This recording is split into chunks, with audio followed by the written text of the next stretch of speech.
எல்லாருக்கும் வணக்கம். நம்ம வீஸ் எப்படி இருக்கிறீங்க? சமீபத்தில் நம்ம காமராஜர் ஐயாவுடைய பிறந்த நாள் வந்து போச்சு. ஸோ இந்த பிறந்த நாளுக்கு தளபதி அவர்கள் போயிட்டு மாலை போட்டார். அவருடைய அந்த ஆஃபீஸுக்குள்ளே வச்சுருக்கிற 5 கொள்கை தலைவர்களில் காமராஜர் ஐயாவும் இருக்கார். ஸோ அவருக்கு அந்த மரியாதைலாம் செலுத்தினார். பட் அதெல்லாம் நிறையா பேர் ட்ரோல் பண்ணாங்க. ஸோ அதெல்லாம் தூக்கி உரம் போட்டுங்க. அவங்களுக்கு தெரியும் இனி இதை நம்ம பண்ண போகிறான்னு சொல்லிட்டு பசங்களை அது பெருசாக கண்டுக்கல. ஆனால் எப்பயுமே ஒரு கேவலமான அரசியலை செய்யக்கூடிய திமுக இந்த வாட்டியும் அந்த அரசியலை கையில் எடுத்திருக்கு. அது என்னன்னு கேட்டிங்கன்னா, காமராஜர் ஐயா பற்றி தப்பாக விமர்சனம் பண்ணி திருச்சி சிவா வந்து ஒரு இடத்துல வந்து பேசியிருக்காப்புல. அதை நியாயப்படுத்தி ஒரு கொரில்லாவாயை உட்காந்து அவனுடைய சேனலில் பேசிகிட்டு இருக்கான். ப்ளஸ் அது மட்டும் இல்லாமல் இந்த ஆர்ப்பாட்டம் ஒன்று செஞ்சார்ல அஜித்குமாருக்கு, அந்த ஆர்ப்பாட்டத்தை பற்றி ஒன்று ஒழுங்காக பேசு, இல்லை அவர் பண்ண ஆர்ப்பாட்டத்தில் குறை இருந்தால் கேள்வி கேளு. அது ரெண்டும் இல்லாமல் நியாயப்படுத்துகிற விதமாக அதாவது அந்த ஆர்ப்பாட்டத்தை வந்து பொய், அது தேவையில்லாத ஒன்று அப்படின்ற மாதிரி ஒரு கருத்தை வந்து மக்கள்கிட்ட திணிக்கிற மாதிரி ஒரு கேவலமான ஒரு செய்தியை ஒன்று செஞ்சு வச்சுருக்கேன். அது எல்லாத்தையும் தான் வீடியோவில் நம்ம டிஸ்கஸ் பண்ண போகிறோம். என்னோடய சேனலுக்கு யாராவது நீங்கள் ஃபஸ்ட் டைம் வரீங்க அப்படின்னா சப்ஸ்கிரைப் பண்ணிவிட்டு பெல் பட்டன் ப்ரெஸ் பண்ணி ஷேர் பண்ணுங்கள். மறக்காமல் உங்களுக்கு கமெண்ட்ஸை போட்டுருங்க. வாங்க வீடியோக்குள்ளே போகலாம்.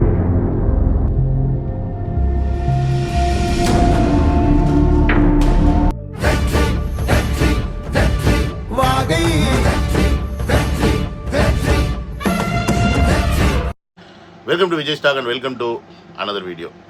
காமராஜர் அப்படின்னு நம்ம சொன்னோம்னாவே அவருடைய எளிமை, அவருடைய அந்த அதிகாரத்தில் இருந்தாலும் மக்களுக்கு செய்யக்கூடிய அந்த தன்மை, எல்லாத்துக்கும் மேலே அஃப்கோர்ஸ் கல்விக்கு வந்து ரொம்ப முக்கியத்துவம் கொடுத்தாரு. அப்படின்றனால கல்வி கண் திறந்த தந்தையாக வந்து நம்ம காமராஜர் ஐயாவை பார்க்குறோம். ஸோ இது அவருடைய இந்த கல்வி கண் திறந்தார் அந்த ஒரு விஷயத்துக்காக மட்டுமானு கேட்டிங்கன்னா அப்படி கிடையாது. நான் சொன்ன இந்த மற்ற எல்லா விஷயத்தையும் உள்ளடக்கி தான் காமராஜர் ஐயா இன்னை வரைக்கும் எல்லாருமே வந்து கொண்டாடிட்டு இருக்கோம், அவரை பற்றி பேசிக்கிட்டு இருக்கோம். அவர் மாதிரி ஒரு சிஎம் தமிழ்நாட்டுக்கு அதுக்கப்புறம் கிடைத்ததே இல்லை அப்படின்றத நம்ம வந்து ரொம்ப ஸ்ட்ராங்காக சொல்லிட்டு இருக்கோம்.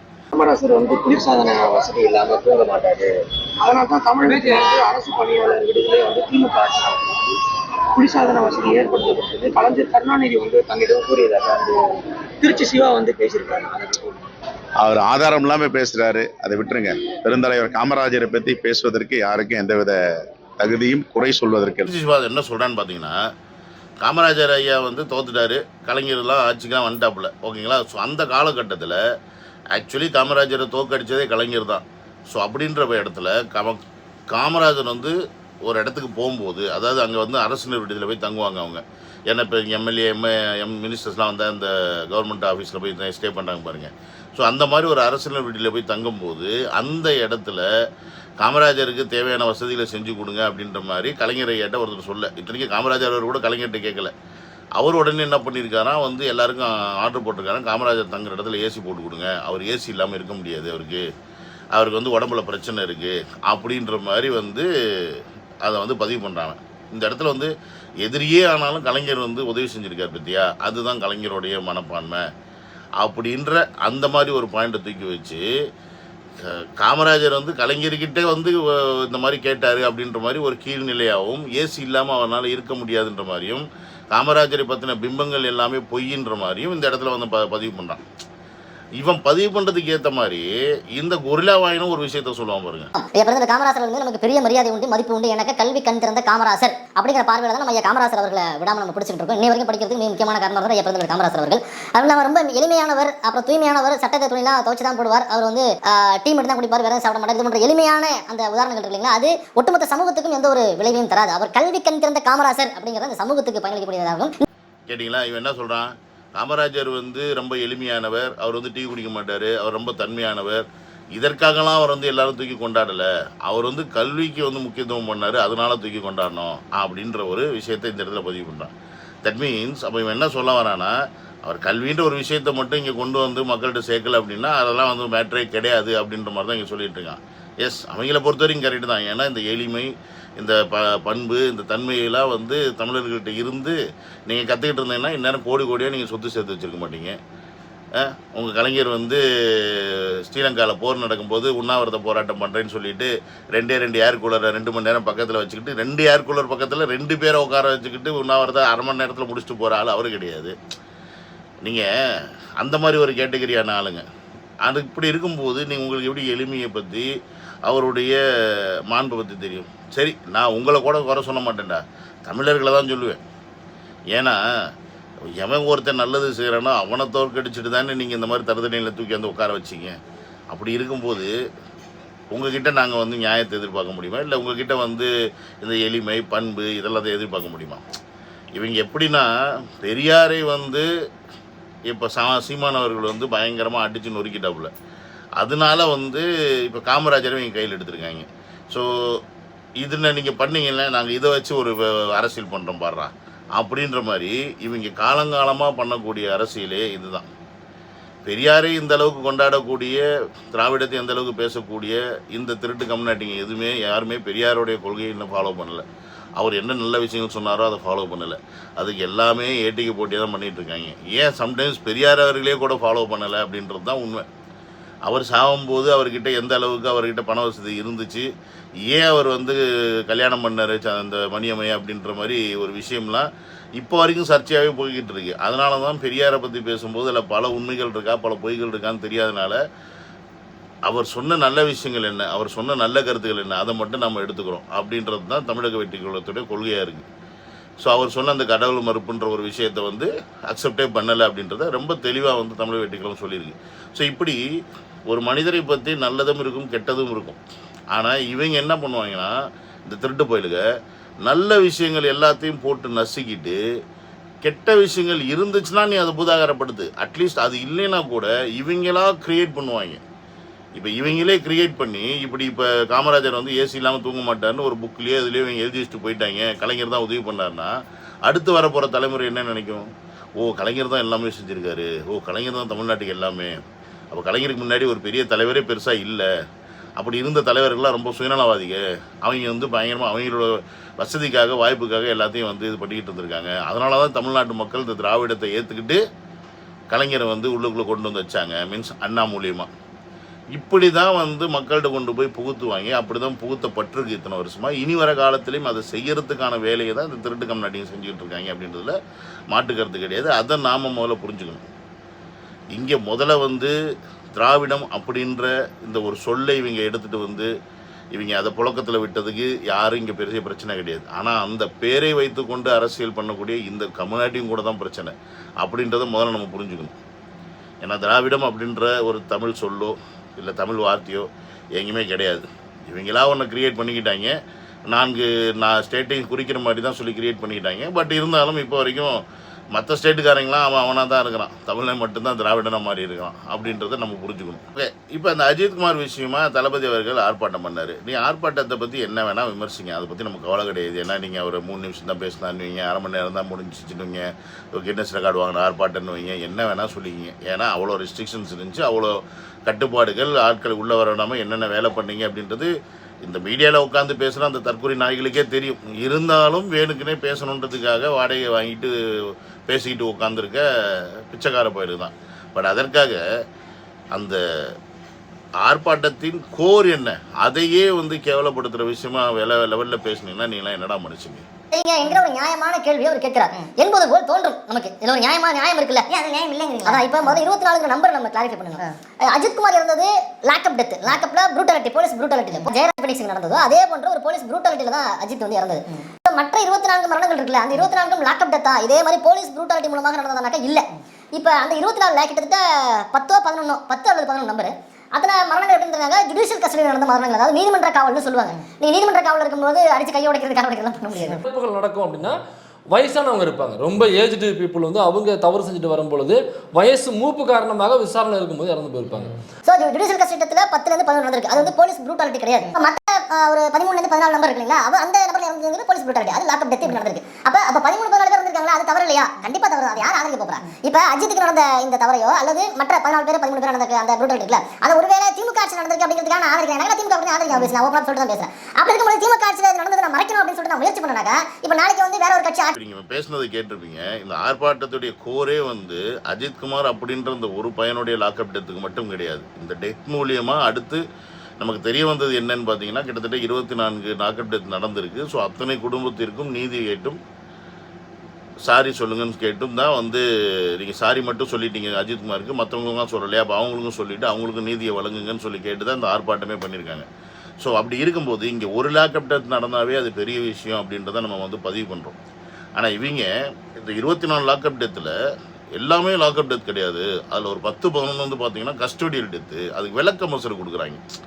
லாக்அப் டெத்து வேறையா, கஸ்டோடியல் டெத்து வேறையா. கஸ்டோடியல் டெத் எப்படி வரும்?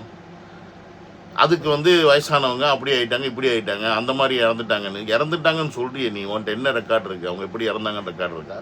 அந்த ரெக்கார்டை எடுத்துல நீ பேசணும். சும்மா போகிற போக்கில் கஸ்டோடியல் டெத்துனா என்ன? விசாரணை கூட்டு போயிட்டு இப்போ ஜட்ஜுக்கிட்ட பர்மிஷன் வாங்கி 2 நாளோ 3 நாளோ 10 நாளோ 15 நாளோ கஸ்டடி வச்சு விசாரணை பண்ணுறதானே போகிறீங்க. நீங்கள் எப்படி விசாரிச்சிருப்பீங்கன்றத உலகத்துக்குமே தெரியுமே. அதுதானே படம்லாம் கூட எடுத்தாங்க. அதாவது நீங்கள் உங்களுக்கான டேரக்டர்களை வச்சு கரெக்டாக ஏடிஎம்கே இருக்கும்போது அந்த டயத்துக்கு தேவையான எல்லா படங்களையும் எடுத்தீங்க. நம்ம வெற்றிமாறன் எடுத்தார், விசாரணை ஒரு படம் எடுத்தார். எல்லாமே அந்த இதை வச்சுக்கிட்டது சாத்தான்குளத்தை டெத்தை வச்சு. ஜெய் பீம்னு சொல்லிட்டு இவர் எடுக்கிறாரு ஞானவேல்ராஜா. இப்போ இந்த நாய்ங்கெல்லாம் எங்கே போச்சுன்னு தெரியல. ஒரு வார்த்தை, ஒரு அறிக்கை, ஒரு சின்ன ட்வீட்டு எதுவுமே கிடையாது. எல்லாம் செத்துட்டாங்க போல இருக்கு. செத்துட்டாங்களா பொண்டாட்டி முந்தானையில் போய் ஒழிஞ்சிக்கிட்டாங்கன்னு தெரியல. இந்த பரதேசி தாயிலிங்கெல்லாம் இந்த ரஞ்சித்து, அதுக்கப்புறமா பார்த்தீங்கன்னா இன்னொரு டேரக்டர் ஒருத்தர் இருப்பானே, இப்போ ஜாதி படமாக எடுத்து தெரிவானே, மாரிதாஸா அவன் மாரிதாஸா நம்ம பேர் அவன் பேர் மறந்து போச்சு. இந்த மாதிரி இவங்களா வச்சு எல்லாம் ஏடிஎம்கே இருக்கிற டயத்தில் படங்களாக எடுக்கிறது. அப்புறமா ஜாதி சண்டையை கிளப்பி விடுறதுக்கு ரஞ்சித் போன்ற ஆட்களை வச்சு அந்த ஜாதி படங்களாக எடுக்கிறது. இப்படி கிளப்பி எல்லாத்தையும் வச்சுக்கிட்டு இருந்த நீங்கள் இவங்கெல்லாம் ஒருத்தனை காணும். இந்த இடத்துல இந்த டெத்தை நியாயப்படுத்தினா பாருங்க. 11 பேர் வந்து கஸ்டடியல் டெத் தான், மீதி 11 பேர் லாக்அப் டெத் ஆயிருக்காங்களா? அப்போ மீதி 11 பேர் வந்து சும்மாவா? உனக்கு 11 பேர் ஒருத்தர் லாக்அப் டெத் ஆகிறானா சும்மாவா? முக்கியமாக சொல்ல போனால் அஜித்குமார் வந்து லாக்அப் டெத் கிடையாது. நீ அஜித்குமார் லாக்அப் டெத்துன்னு சொல்கிற. சாத்தான்குளத்தில் ஜெபராஜ் ஃபெனிக்ஸுக்கு வந்து நடந்தது பேர் லாக்அப் டெத்து. அது ஜெயிலில் வச்சு அடிச்சு கொண்டாங்க. பட் அஜித்குமாருக்கு லாக்அப் டெத்தே கிடையாது. கோயிலுடைய அந்த கோசாலையில் வச்சு அடித்து கொண்டிருக்காங்க. போலீஸ் ஸ்டேஷனுக்கே அவனை கூட்டிகிட்டு போய் போலீஸ் ஸ்டேஷன் அவன் மேலே ஒரு எஃப்ஐஆர் இல்லை, ஒரு எதுவுமே இல்லை, கேஸே இல்லை. ஒரு பொம்பளை வந்து கொடுத்துச்சுன்றதுக்காக நீங்கள் அவனை கூட்டு போய் வச்சு லாடம் கட்டி அவனை அடித்து கொண்டிருக்காங்க. இது இன்னும் கேட்டால் லாக்அப் டெத்து கிடையாது. இது வந்து கொலை, கொடூரமான கொலை. வெளியில் கொண்டு போய் வச்சு கொண்டிருக்காங்க போலீஸ்காரங்க. ஸோ இதை இப்படி தான் பதிவு பண்ணுமே இல்லையா, அதை லாக்அப் டெத்துன்னு பதிவு பண்ண முடியாது. அப்படி இருக்கும்போது உண்மையாலுமே நடந்த லாக்அப் டெத்துக்கு உட்காந்து நியாயம் பேசிக்கிட்டு இருக்கிற நாதாரி, உங்களெல்லாம் என்ன பண்ணலாம்? நீ போன ஆட்சியில் இருக்கும்போது போன ஆட்சியில் நடந்த சாத்தான்குளத்துக்கு அவ்வளோ வியாக்கியானம் உட்காந்துக்கிட்டு பேசினேன் இல்லை, அங்கே எப்படி நடக்கலாம் லாக்அப் டெத்து அப்படின்னு சொல்லி கேள்வி கேட்டேல்ல. அப்போ இந்த ஆட்சியில் இருக்கும்போது நடந்துச்சுன்னா கேள்வி கேளு. அதுதானே பத்திரிக்கை தரேன், அதுதானே பத்திரிக்கைக்கு தருமோ? சரி, நீ பத்திரிக்கைக்காரன் கிடையாது, நீ பிச்சைக்காரன் தெரியும்னு வச்சுக்க. அப்படி இருக்கும்போது ஒரு லாக்அப் டெத்தை நியாயப்படுத்துற நீ விஜய் அவர்களுடைய ஆர்ப்பாட்டத்தை அசிங்கப்படுத்திக்க, கேவலப்படுத்திக்க. அவர் 3 நிமிஷம் தான் பேசினா என்ன வேணால் சொல்லிக்க. ஏன்னா அவர் 3 நிமிஷம் பேசிட்டு போனதுக்கு தான் நீங்கள்லாம் மூச்சை பிடிச்சிக்கிட்டு உட்காந்து பேசிக்கிட்டே இருக்கீங்க இன்னமும் அவரை பற்றி. ஸோ அப்படி இருக்கும்போது அதை பற்றி நமக்கு கவலையும் கிடையாது, நீங்கள் அவரை பற்றி கலாய்க்கிறத பற்றி. பட் இந்த லாக்அப் டெத்து, அந்த இறந்த நபர்கள், அந்த குடும்பத்தை கலாய்க்கிறீங்களேடா, நீங்களாம் என்ன ஜென்மங்கடா மக்களை? பார்த்துங்க, இந்த மாதிரி ஆட்களை தான் நம்ம வந்து தேர்ந்தெடுத்து வச்சுருக்கோம் இத்தனை வருஷமாக. அதை நீங்கள் புரிஞ்சுக்கணும். ஏன்னா இன்றைக்கி இதை நீங்கள் தவற விட்டீங்க அப்படின்னா இனி வரப்போகிற காலங்களில் இதை விட கொடுமைகள் வரும், இதை விட கொடுமைகளை நீங்கள் அனுபவிப்பீங்க, இதை விட கொடுமைகள் நடக்கும். தட்டி கேட்க யாருமே இருக்க மாட்டாங்க. இன்றைக்கி இந்த கூட்டத்தை தட்டி கேட்க தமிழ்நாட்டில் இருக்கக்கூடிய திராணியும் தெம்பும் தைரியமும் இருக்கக்கூடிய ஒரு நபர் அப்படின்னா அது விஜய் அவர்கள் தான். மற்றவங்களாம் அதுக்காக இல்லையான்னு கேட்டால் இருக்காங்க. இருந்தாலும் இந்த கூட்டம் ஒருத்தரை பார்த்து பயப்படுது, இந்த கூட்டம் ஒருத்தரை வந்து எதிர்க்குது, இந்த கூட்டம் ஒருத்தரை அழிக்கணும்னு நினைக்குதுன்னா அது விஜய் அவர்கள் தான். அதை நீங்கள் புரிஞ்சுக்கணும். ஏன்னா எதிரி எந்த அளவுக்கு வலிமையாக இருக்கானோ அப்போ தான் எதிரில் நிற்கிறவன் பயப்படுவான். எதிரி நீ வலிமை இல்லாமல் நீ கத்திக்கிட்டே இருந்தேன்னா ரோட்டில் போகும்போது நாய் குலைக்குது, குலைச்சிட்டு போ அப்படின்னு சொல்லிட்டு விட்டுட்டு போயிடுவாங்க. அந்த மாதிரி தான் இன்றைக்கி தமிழ்நாட்டில் எத்தனையோ கட்சிகள், எத்தனையோ சங்கங்கள், எத்தனையோ இயக்கங்கள் தமிழர்களுக்காக நியாயம் கேட்டு ஒவ்வொரு பிரச்சனைக்காகவும் போராடி ஒவ்வொரு பிரச்சனைக்காகவும் அரசாங்கத்தை வந்து எதிர்த்து போராட்டம் பண்ணி ஆர்ப்பாட்டம் பண்ணி என்னமா பண்ணாலும் அவங்க காதில் போய் விழாததுக்கு ரீசன் என்ன அப்படின்னா, இந்த ஆர்ப்பாட்டம் பண்ணுறவங்களையோ இந்த போராட்டம் பண்ணுற கட்சிகளையோ இந்த சின்ன சின்ன என்ன சொல்கிறது கிளைகளையோ தமிழக மக்கள் ஏற்றுக்கொள்ள மாட்டாங்க. தமிழக மக்கள் இவங்கள எலெக்ஷனில் வந்து நிற்கும் போது இவங்களுக்கு மெஜாரிட்டியான ஓட்டு போட்டு இவங்கள முதலமைச்சர் ஆக்க மாட்டாங்க அப்படின்ற ஒரு நம்பிக்கை அவங்கள்ட்ட இருக்கிறனால, என்னைக்கா இருந்தாலும் நம்ம தாண்டா ராஜா, இந்த வருஷம் நான் இருப்பேன், இல்லைனா அடுத்த வருஷம் நீ இருப்பேன், அடுத்த வருஷம் நீ இருந்தேன்னா அதுக்கு அடுத்த வருஷம் நான் இருப்பேன், இப்படின்னு டிஎம்கே ஏடிஎம்கே அவங்க 2 பேரும் போட்டி போட்டுக்கிட்டு அவங்களுக்குள்ளே பேசி வச்சுக்கிட்டு இருக்கிற வேலைகளை செஞ்சுக்கிட்டு தமிழ்நாட்டை சுரஞ்சிக்கிட்டு மக்களை வந்து அதிகாரம் பண்ணி ஆட்சியில் உட்காந்துக்கிட்டு அனுபவிச்சுக்கிட்டு ஜாலியாக இருக்கிறாங்க. பட் இவங்க எல்லாருக்கும் சிம்ம சொப்பனமாக இன்றைக்கி விளங்குற ஒரு ஆள் யாருன்னு கேட்டிங்கன்னா அது விஜய் அவர்கள் மட்டும்தான். ஸோ அதனால தான் அவர் அழிக்கிறதுக்கு என்னெல்லாம் பண்ணணும், எப்படிலாம் அவரை வந்து இப்போ டீக்ரேட் பண்ண முடியும், என்னெல்லாம் செய்ய முடியுமோ முடிஞ்ச அளவுக்கு செஞ்சுக்கிட்டு இருக்காங்க. பட் அவனால் முடியல அப்படின்றது தான் நிதர்சனமான உண்மை. ஸோ அப்போ இப்படிப்பட்ட ஒரு ஸ்ட்ராங்கான நபர் ஒருத்தர் வரும்போது இவங்க கூடாரத்தை நீங்கள் அழிக்காமல் விட்டுட்டீங்க அப்படின்னா அதோட இந்த கூடாரம் பயங்கர ஸ்ட்ராங்காயிரும். விஜயும் உங்களை போன்ற மக்களை இன்றைக்கி நம்பி வந்திருக்காரு. அதற்கப்புறமா ஒரு நம்பிக்கை அப்படின்ற ஒரு விஷயம் ஒரு மனிதர் வந்து ஒருத்தர் மேலே வைக்கும்போது அந்த நம்பிக்கை வந்து குறையக்கூடாது. அது குறைய விட்டுட்டோம் அப்படின்னா அவங்களால ஒன்றும் பண்ண முடியாது, தாக்கு பிடிக்க முடியாது. விஜயவர்கள்கிட்டயே பண வலிமை இருந்தாலும் இந்த வருஷம் போச்சுன்னா இன்னும் 5 வருஷம் கழித்து அவர் ஆட்சிக்கு வரணும்னு அதுக்கு திருப்பி வந்து கட்சியில் நின்று செயல்படணும் அப்படின்னா அதற்கு பயங்கரமாக சம்பாதிக்கணும். அதுக்கு திருப்பி அவர் திரைப்படத்துக்கு போகணும். ஸோ திரைப்படத்துக்கு போனான்னா அரசியல் கட்சிகளிடையே இந்த வீரியம் நீர்த்து போகும். இவங்க ஆட்சிக்கு வந்துட்டாங்கன்னா இவங்களுடைய வேலைகள் எல்லாமே இன்னும் ஸ்ட்ராங் ஆகும். அடுத்து என்ன பண்ண முடியுமோ எல்லாம் பண்ணுவாங்க, அது வேறு விஷயம். அப்போ விஜய் அவர் எவ்வளோ பெரிய ஸ்டாராக இருந்தாலும் சரி, கட்சியை வச்சுருந்தாலும் சரி, அதெல்லாம் மேட்டர் கிடையாது. இதெல்லாம் நீங்கள் புரிஞ்சுக்கணும். இவ்வளோ விஷயங்கள் இருக்குது, இதெல்லாம் புரிஞ்சுக்கிட்டு என்ன பண்ணணுமோ பண்ணுங்கள். இல்லைன்னா இன்றைக்கி 24 இவங்க திருப்பி அடுத்த வாட்டி ஆட்சிக்கு வந்தாங்கன்னா அது 240 ஆகலாம். என்ன வேணால் நடக்கலாம், எப்படி வேணால் நடக்கலாம். ஸோ அதெல்லாம் யோசிச்சு என்ன பண்ணுவோம் பண்ணிக்கிங்க அப்படின்றத இந்த வீடியோ மூலியமாக ஸ்ட்ராங்காக சொல்லிக்கிறேன். இதோட இந்த வீடியோ முடிச்சுக்கிறேன். அந்த வீடியோவில் டேக் கேர், பை.